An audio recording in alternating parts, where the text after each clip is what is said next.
Welcome to AI Horror Stories. If you are a fan of horror stories, you have come to the right place. Here, we will introduce you to the most frightening aspects of artificial intelligence. If you enjoy our stories, please subscribe to our channel and like the videos. Your support will help us create even more scary stories. 1. The red ribbon. Why does Sally insist on wearing that red ribbon, even on her wedding day? And what horrifying secret does it conceal? Bill whistled as he strolled through the park. He was on his way to meet his girlfriend, Sally. He could smell spring in the air. He jingled the engagement ring in his pocket and thought about asking Sally to marry him. Sally sat down on a park bench and Bill kneeled down in front of her. "Sally," Bill said, "you are the most beautiful girl I've ever met. I love you and I want you to be my wife. Will you marry me?" Sally laughed and said, "Yes, I will marry you." As Bill gazed lovingly at his bride-to-be, his eyes lingered on the red velvet ribbon Sally always wore around her neck. "Why do you always wear that red ribbon?" Bill asked. Sally said, "Bill, I must never take off my red ribbon." Bill smiled at Sally and left the ribbon alone. Bill and Sally were married that June. Bill found a lovely little house in a nice neighborhood and they moved in. Bill bought Sally many party dresses, but Sally always wore her red ribbon with each outfit. Bill thought this was odd. Sally just smiled and said, "I must never take off my red ribbon."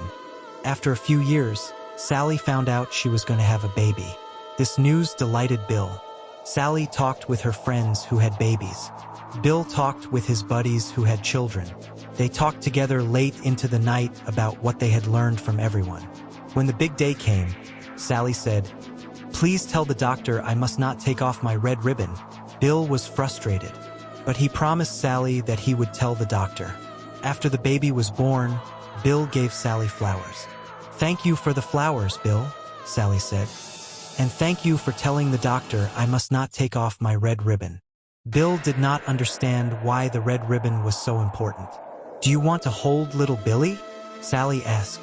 Bill, Sally, and little Billy lived happily for many years in the small, lovely house in the nice neighborhood.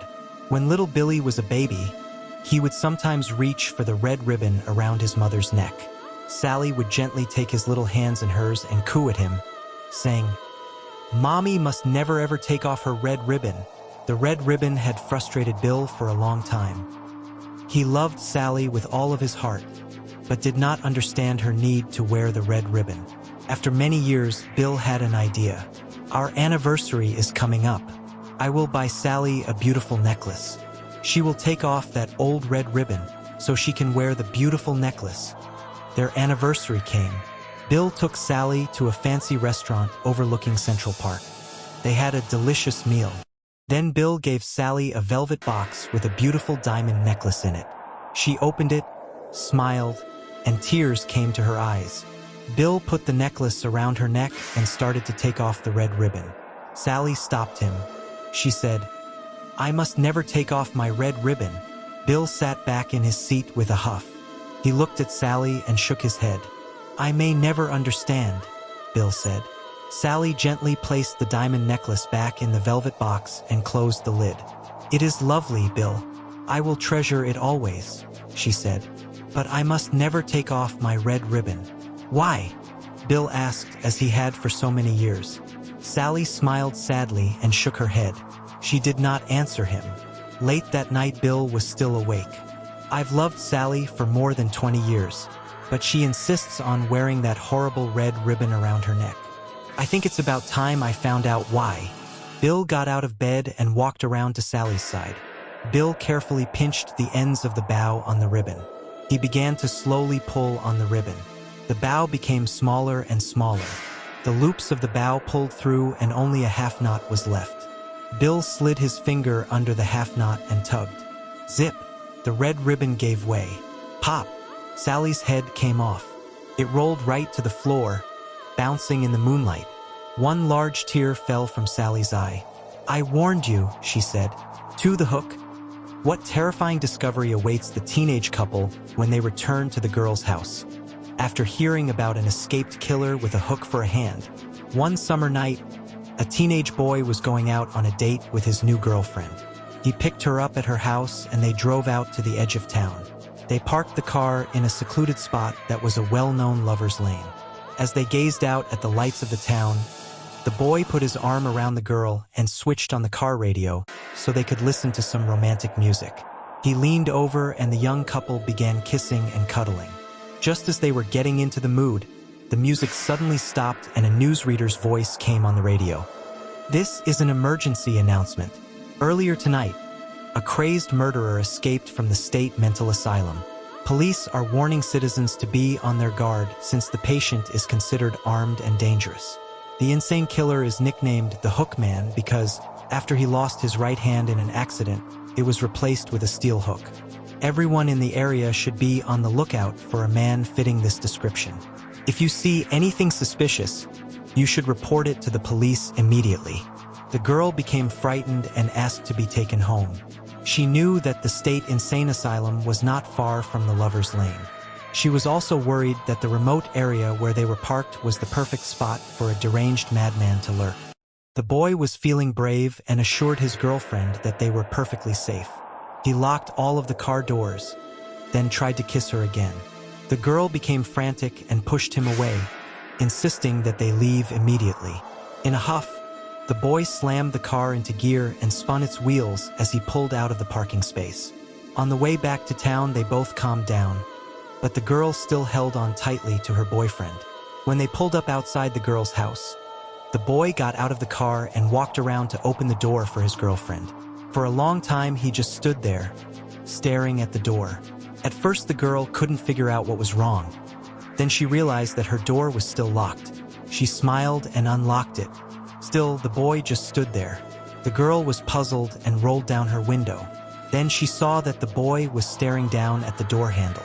Slowly, she looked down herself and began to scream uncontrollably. There, hanging from the door handle, was a bloody stainless steel hook. 3 bloody fingers. Why does this ghost only moan bloody fingers? And what is the significance of the blood? A man walked into a hotel late one night and asked for a room. The hotel manager told him the hotel was all booked up. "We've only got one room left," he said. "It's on the 13th floor, but we don't rent that one because it's haunted." "I'll take it," said the businessman. "I don't believe in all that nonsense about ghosts." The man took the key and went up to the room to get some sleep. As soon as he turned off the lights and got into bed, he heard the closet door squeak open. A pale, ghostly figure emerged from the closet and staggered forth, its fingering dripping with blood. "Bloody fingers! Bloody fingers!" it moaned. When the man laid eyes on this horrible sight, he grabbed his suitcase and ran out of the room, still wearing his pajamas. Left the hotel that very night. The next night, an old woman arrived at the hotel very late at night. The manager told her the same thing. "We've only got one room left, but it's on the 13th floor and we don't rent it because the room is haunted." "Sonny, I've seen a lot in my day," she told him. "Trust me, nothing could possibly bother me." As soon as she switched off the lights and got into bed, the closet door creaked open and a ghastly figure stepped out. His fingers were still dripping blood all over the floor. "Bloody fingers! Bloody fingers!" it moaned. The old woman shrieked and ran as fast as her legs could carry her. A week later, a teenage boy arrived at the hotel very late. He also took the haunted room despite the manager's warning. He paid for his room, got the key, and headed upstairs. After he had unpacked, he took out his guitar and began to strum some tunes. Soon, the closet door creaked open and the ghost appeared. As before, its fingers were bleeding, soaking the carpet with blood, and it was moaning, "Bloody fingers! Bloody fingers!" The boy didn't pay any attention to the ghostly figure. He just kept strumming his guitar. The ghost kept moaning, and its fingers kept bleeding. "Bloody fingers! Bloody fingers!" it moaned. Finally, the boy stopped playing the guitar. He looked straight at the hideous apparition and said, "Shut up and get yourself a Band-Aid." For the babysitter, why are the calls coming from inside the house? And what is the caller's true intention? There was a young girl who was in need of a job, was able to find work as a babysitter for a couple who lived in a large, isolated, old house. They were going out to see a movie that night and left the teenage babysitter in charge of their 3 young children. The babysitter put the children to bed when it got late and then went downstairs to watch some television. She was just getting comfortable when she heard the phone ringing. When she answered it, all she heard was heavy breathing followed by a man's voice asking, "Have you checked on the children?" Freaked out, she hung up the phone, trying to convince herself that it was just someone playing a practical joke on her. She went back to watching television, but about 15 minutes later, the phone rang again. She picked up the receiver and heard hysterical laughter from the other end of the line. Then the same voice asked, "Why haven't you checked on the children?" The babysitter slammed down the phone. The poor girl was frightened out of her wits and immediately called the police. The operator at the police station told the babysitter that if the man called again, she should try to keep him talking.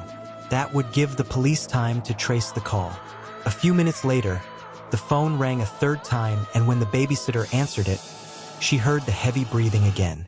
The voice on the line said, "You should really check on the children." The babysitter listened to him laughing hysterically for a long time. She hung up the phone again, and almost immediately, it rang again.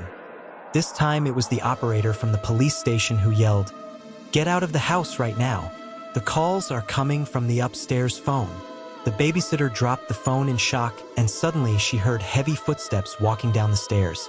Without pausing for a second, she ran out of the house as fast as her legs would carry her. Just as she closed the front door behind her, a man's hand slammed against the glass. She screamed and ran out into the street just as a police car was pulling up outside. The police searched the house and found the 2 children upstairs, hiding in a closet, crying uncontrollably. In the parents' bedroom, they found a bloody axe lying on the floor next to the upstairs phone. The back window was wide open and the curtains were blowing in the breeze. There was no sign of the madman who had made the phone calls. He had escaped into the night when the police arrived and managed to interrupt his horrible plan to kill the 2 children and the poor babysitter. 5. The drum. What terrible price will the girls pay for their desire to possess the enchanted drum? And what is the true nature of their new mother? Once upon a time, there were 2 little girls. Their names were Blue Eyes and Turkey. Blue Eyes was named after the color of her eyes, and Turkey after the red dress she wore. They lived in a little house on the moor with their mother and their baby brother, Arthur. Their father was a sailor, and he was always away at sea, traveling to faraway lands. One day, Blue Eyes and Turkey went for a walk upon the moor when they met a gypsy girl playing on a little drum. As she played, a little mechanical man and woman came out of the drum and danced. Blue Eyes and Turkey were enchanted. They had never seen such an amazing toy, and they begged the gypsy girl to give them the drum. The girl just laughed. "I will give it to you," she said, "but only if you are very naughty. Come back tomorrow and tell me how naughty you were. Then we shall see." As soon as Blue Eyes and Turkey got home, they began to behave as badly as they could. They started shouting. They spilled their food on the floor. They drew all over the walls with their crayons and refused to go to bed. The 2 sisters did everything they could think of to upset their mother. The next day, they got up very early and hurried out onto the moor. There, they found the gypsy girl playing on her drum. "We were very naughty yesterday," they cried. "Can we please have the drum now? Tell me what you did," the gypsy girl replied. So they told her. The gypsy girl just laughed. "Oh no," she said. "You were only a little bit naughty. You're gonna have to be far worse than that if you want this drum." As soon as the sisters got home that day, they were as naughty as they could be. They threw their cups on the floor. They tore their clothes. They walked in the mud up to their knees and pulled up all the flowers in the garden. They also let the pig out of the pen and let it run away. Their mother was even more horrified than before by their behavior. "If you don't stop this," said the mother, "I will go away and take Arthur with me, and you will get a new mother, one with glass eyes and a wooden tail." That scared Blue Eyes and Turkey. They loved their mother and they loved their baby brother, Arthur. They could not imagine being without them, and the thought of it made them cry. "I don't want to leave you," their mother said, "but unless you change your behavior, I will have to go away." "Oh, we'll be good," the girls promised. Yet they did not believe that their mother would really go away. "She's just trying to scare us," Blue Eyes said later. "We'll get the drum tomorrow," said Turkey. "Then we can go back to being good again." The next day, the sisters got up very early and rushed off to meet the gypsy girl. When they found her, she was playing with the drum again, and the little mechanical man and woman were dancing back and forth. They told the gypsy girl how naughty they had been the day before. That must be bad enough to get the drum," they said. "Oh no," replied the gypsy girl with a smile. "You will have to be much worse than that." But we promised our mother we would be on our best behavior from now on," said the sisters. "If you really want the drum," said the gypsy girl, "you must be much naughtier." "It's only for one more day," Blue Eyes told Turkey. "Then we will have the drum." I hope you're right," Turkey said, nervously. Again she told them they had not been naughty enough. "You must be really bad," she said. As soon as they got home that evening, the young girls set about being as naughty as possible. This time they broke the kitchen table and chairs, they smashed all the fine china and ripped their clothes to shreds. As if that wasn't enough, the girls whipped the dog unmercifully. They beat their baby brother with a stick and they punched their mother in the face. Their mother began to cry. "Blue Eyes and Turkey," she sobbed. "You're not keeping your promise. If you don't stop being so naughty, I will have to go away, and instead you will have a new mother with glass eyes and a wooden tail to live with you. And we will be good," said Blue Eyes. "And we promise," said Turkey. "I hope so," said their mother. "I can't wait much longer. Please try to behave yourselves." However, the two girls still had their hearts set on the amazing drum, and when they were alone, they said to each other, "Tomorrow we will be good. Once we have got the drum, we will be good again." Early the next morning, before their mother was awake, Blue Eyes and Turkey ran out onto the moor. There, they found the gypsy girl. They told her all about the bad things they had done the day before. We were horrid," said Turkey. We were worse than we have ever been," said Blue Eyes. "You have to give us the drum now." That was when they noticed that the gypsy girl wasn't playing with the drum. In fact, it was nowhere to be seen. "Where is the drum?" the sisters cried. The gypsy girl just laughed. "It is gone. We gypsies are all going away today. I am the last to leave." "But we did as you told us," cried Blue Eyes and Turkey. The gypsy girl laughed again. "Yes, I know," she said. "You have been really naughty. And now your mother has gone away. Far, far away, and instead you have a mother with glass eyes and a wooden tail." Blue Eyes and Turkey began to cry. They rushed home as quickly as they could. But their mother and Arthur were gone. "Maybe they're just out shopping," Blue Eyes hopefully said. "Yes, they'll be back soon." "I'm sure of it," said Turkey, trying to reassure herself.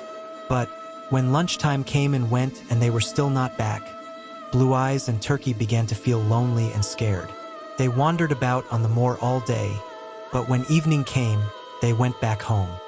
The lights in the house were off, but when they peered through the window, they could see their new mother's glass eyes glistening in the glow of the firelight, and they could hear her wooden tail thumping on the floor.